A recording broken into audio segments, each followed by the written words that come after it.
नमस्कार दोस्तों, मधुर कथाएं चैनल पर एक बार फिर से आपका हार्दिक अभिनंदन है। तो आज की मेरी कहानी का शीर्षक है बेटी के पैसे। तो चलिए शुरू करते हैं आज की अपनी ये कहानी। सुरभि अपने माता पिता की इकलौती और लाडली बेटी थी। उसके मम्मी पापा उसे प्यार से लाडो कहकर बुलाते थे। सुरभि की शादी 5 साल पहले ही हो चुकी थी। उसके 2 छोटे छोटे बच्चे भी थे। आज सुरभि अकेले ही मायके आई थी और अपने कमरे में गुमसुम सी बैठी थी और मन ही मन सोच रही थी कि आखिर उसके ससुराल वालों ने ऐसा क्यों किया।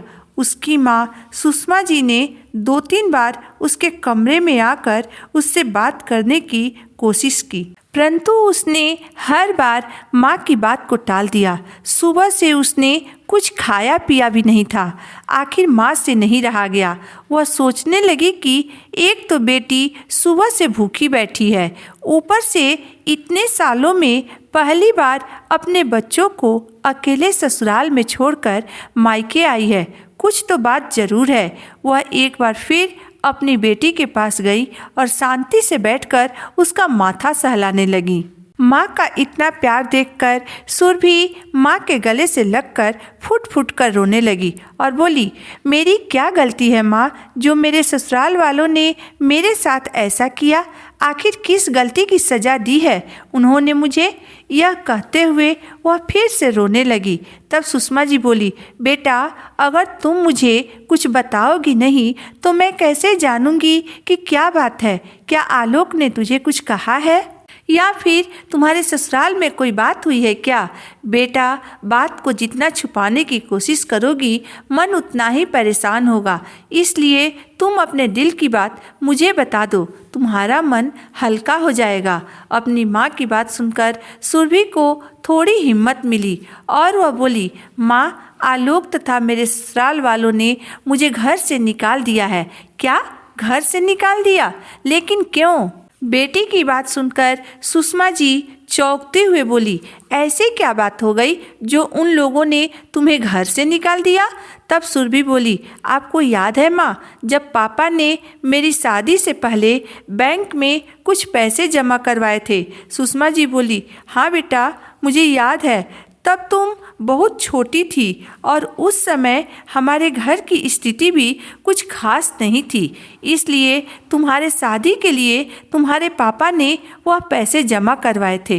परंतु तुम्हारी शादी के समय हमारी स्थिति ठीक हो गई थी, इसीलिए हमने बैंक से वह पैसा नहीं निकाले। हमें पैसे निकालने की ज़रूरत ही नहीं पड़ी। फिर सुषमा जी हैरान होते हुए पूछा, लेकिन इससे तुम्हारे ससुराल वालों को क्या लेना देना है? तब सुरभि बोली, आपको याद है माँ, अभी 4 महीने पहले ही आपने मुझे बुलाया था, क्योंकि बैंक से पैसे निकालने के लिए आपको मेरी सिग्नेचर की ज़रूरत थी। हाँ बेटा, मुझे सब कुछ बहुत अच्छे से याद है। तुम्हारे सिग्नेचर के बाद ही तुम्हारे पापा वह पैसे बैंक से निकाल पाए थे। यहाँ तक कि उन्होंने तुझे भी कहा था कि यदि तुम कुछ लेना चाहो तो ले लो, पर तुमने मना कर दिया था। हम लोगों ने उसी पैसे से अगले महीने तुम्हारे पापा की हार्ट की ऑपरेशन करवाई थी। अपनी माँ की बात सुनकर सुरभि बोली, मैं जानती हूँ माँ, लेकिन मेरे ससुराल वालों का कहना है कि उस पैसे पर केवल मेरा अधिकार था। फिर आप लोगों ने वह पैसे अपने ऊपर क्यों खर्च किए? माँ, और तो और आलोक भी उनकी बातों में आ गए हैं। उन लोगों ने उनका भी कान भर दिया है। बेटी के मुंह से इतना सुनते ही सुषमा जी बोली, यह क्या बकवास कर रहे हैं वो लोग? आखिर बैंक में पैसे तो तुम्हारे पापा ही जमा कर रहे थे ना, केवल नाम तुम्हारा था। सुरभि बोली, मैंने उन्हें बहुत समझाया माँ, लेकिन वो लोग कुछ भी समझने के लिए तैयार ही नहीं है और न ही यह मानने के लिए तैयार है कि वह आपका पैसा था। उनका कहना है कि वह तुम्हारा पैसा था। फिर तुम्हारे माँ बाप ने उस पैसे को अपने ऊपर क्यों खर्च कर लिया? जब मैं यहाँ सिग्नेचर करने आई थी तभी उन लोगों ने यही कहा था, परंतु मैंने उन्हें जवाब दे दिया था कि आखिर पैसे तो मेरे पापा ही जमा कर रहे थे ना। उस समय तो उन्होंने कुछ नहीं कहा, परंतु जब से उन्होंने पापा के ऑपरेशन में वह पैसे खर्च होने की बात सुनी है, तब से उनका गुस्सा और बढ़ गया है। वह जब तब मुझे कुछ न कुछ सुनाते रहते हैं। यहाँ तक कि आलोक भी अपने मम्मी पापा के ही बात सुनते हैं। मम्मी, आलोक कहते हैं कि अगर माँ बाप अपने बच्चों के नाम से पैसे जमा करते हैं तो उस पैसे पर केवल बच्चों का ही हक होता है, माँ बाप का नहीं। मम्मी पहले तो कभी कभी ही कहते थे, परंतु अब तो मुझे हर रोज कुछ न कुछ सुनाते रहते हैं। मम्मी, यहाँ आपके पास आने से पहले मुझसे कहा गया है कि तुम वह पैसे लेकर ही वापस आओगी, वरना तुम्हें ससुराल वापस आने की ज़रूरत नहीं है। यह कहते हुए उन्होंने मुझे घर से बाहर निकाल दिया। यहाँ तक कि उन लोगों ने मेरे दोनों बच्चों को भी अपने पास ही रख लिया है, उन्हें भी मेरे साथ नहीं आने दिया। बेटी की बात सुनकर सुषमा जी का कलेजा छलनी हो गया। वह बोली, बेटा तुम इतना सब कुछ बर्दाश्त करती रही और हमें बताया भी नहीं। मम्मी, आप और पापा अकेले रहते हैं और पापा का ऑपरेशन अभी हाल ही में हुई है, इसलिए मैं आप लोगों को परेशान नहीं करना चाहती थी। मैंने उन्हें मनाने की बहुत कोशिश की, पर वह लोग नहीं माने। वह कहते हैं कि माँ बाप की संपत्ति में बेटी भी बराबर की हिस्सेदार होती है और तुम तो उनकी इकलौती बेटी हो और वह लोग तुम्हारे ही पैसे खा गए। इसलिए पापा के ऑपरेशन के समय वह लोग मुझे यहाँ आने भी नहीं दिया। पता नहीं कौन सा भूत सवार हो गया है उन लोगों पर। सुषमा जी बोली, बेटा इस भूत का नाम लालच है। जब किसी पर सवार होता है तो अच्छे अच्छों का घर तोड़ देता है। माँ की बात सुनकर सुरभि बोली, पर अब क्या होगा मम्मी, मुझे तो कुछ समझ में नहीं आ रहा है। पापा से भी कुछ नहीं कह सकते हैं क्योंकि 1 महीने पहले ही उनका हार्ट का ऑपरेशन हुआ है। सुषमा जी बोली, तुम चिंता मत करो बेटा, मैं कोई ना कोई रास्ता जरूर निकाल लूँगी। सुषमा जी सुरभि को समझाकर कमरे के बाहर आ गईं, पर अब उनका मन किसी भी काम में नहीं लग रहा था। वह सोच रही थी कि हमारी एक ही बेटी है और उसके साथ भी यह सब कुछ हो रहा है। सुरभि का कोई भाई भी नहीं है और उसके पापा का पिछले महीने ही इतना बड़ा ऑपरेशन हुआ है, इसलिए उन्हें कुछ बता भी नहीं सकते हैं। और अगर वह सारी बात जान भी जाए तो भी वह अभी सुरभि के ससुराल जाने लायक नहीं है। परंतु सुषमा जी एक माँ थी, वह अपनी बेटी का दर्द देखते हुए भी ऐसे चुपचाप हार कर नहीं बैठ सकती थी। यानी अब जो भी करना था उन्हीं को करना था।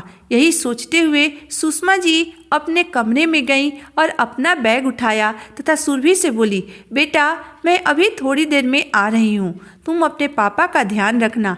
यह कहते हुए वह घर से बाहर निकल गई और ऑटो पकड़कर सीधा सुरभि के ससुराल पहुँच गई। उन्हें बेवक्त बिना बताए आया देखकर सुरभि की सासू माँ हैरान हो गई। उन्होंने कहा, अरे समधन जी, आप इस समय सब ठीक तो है ना? सुषमा जी बोली, हाँ सब ठीक है, आप लोगों से कुछ ज़रूरी बात करनी थी इसलिए आना पड़ा। सुरभि की सास बोली, ठीक है आप ज़रा बैठिए, मैं आलोक और उसके पापा को भी बुला लेती हूँ। सुषमा जी बोले, जी ज़रूर बुला लीजिए। थोड़ी देर बाद आलोक और उसके पापा भी आकर बैठ गए। घर के सभी सदस्यों को देखकर सुषमा जी बोली, अच्छा हुआ समधी जी जो आप सभी लोग मुझे घर में ही मिल गए। दरअसल मैं आलोक बेटे को यह कुछ हॉस्पिटल की बिल देने आई थी जिनका भुगतान अभी बाकी है। उन्होंने आलोक को हॉस्पिटल का बिल देते हुए कहा, बेटा इसका भुगतान जल्द से जल्द कर देना। सुषमा जी की बात सुनकर सुरभि के सास ससुर चौंक गए। उसकी सास ने गुस्साते हुए कहा, मेरा बेटा यह बिल क्यों भरेगा? सुषमा जी बोली, आखिर हम भी तो इसके माता पिता हैं, हमारे प्रति भी तो इसकी कुछ जिम्मेदारी है। आप भी तो मेरी सुरभि के सास ससुर है, लेकिन उसके माता पिता जैसे ही हैं। सुरभि की सास बोली, आप लोग माता पिता जैसे हैं, इसका मतलब यह नहीं है कि मेरा बेटा आप लोगों के हॉस्पिटल का बिल भुगतान करेगा। अरे आप लोग भी बैंक में पैसे रखे ही होंगे, उसी से बिल का भुगतान कर दीजिए ना। अरे वह पैसे तो हमने अपने भविष्य के लिए रखा है, अगर हमें कभी ज़रूरत पड़े तो हम किसके आगे हाथ फैलाने जाएंगे। आलोक चुपचाप बैठकर सबकी बातें सुन रहा था। सुषमा जी ने आलोक के तरफ देखते हुए कहा, बेटा, तुम्हारी भी एक बेटी है, तुम भी उसके नाम से बैंक में पैसा जमा कर रहे होगे। कल को जब वह ससुराल जाएगी तो क्या वह सारे पैसे तुम उसके ससुराल वालों को दे दोगे?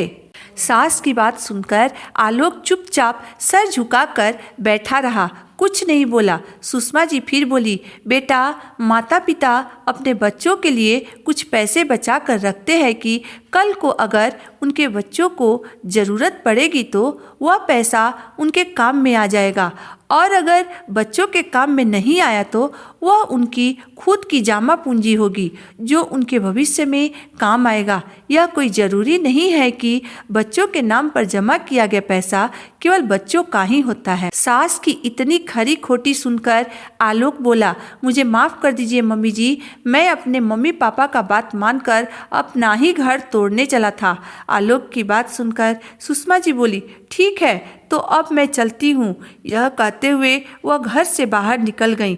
तभी पीछे से आलोक ने उन्हें रोकते हुए कहा, रुक जाइए मम्मी जी, मैं भी आपके साथ चलता हूँ। पापा जी से भी मिल लूँगा और अपनी पत्नी सुरभि को भी अपने घर वापस लाऊंगा। तो दोस्तों, आज की मेरी कहानी यहीं तक थी। दोस्तों, हर माँ बाप अपने बेटी के जन्म के समय से ही उनके नाम से कुछ पैसे बचत करना शुरू कर देते हैं, ताकि आगे चलकर वह पैसा उसकी पढ़ाई लिखाई तथा उसके शादी में काम आ सके।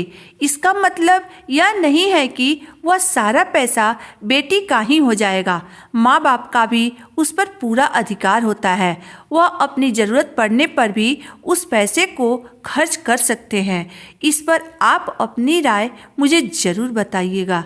अगर आपको मेरी कहानी अंत तक पढ़ने और सुनने के बाद पसंद आई हो तो मेरे वीडियो को लाइक कर दीजिएगा, चैनल को सब्सक्राइब कर दीजिएगा।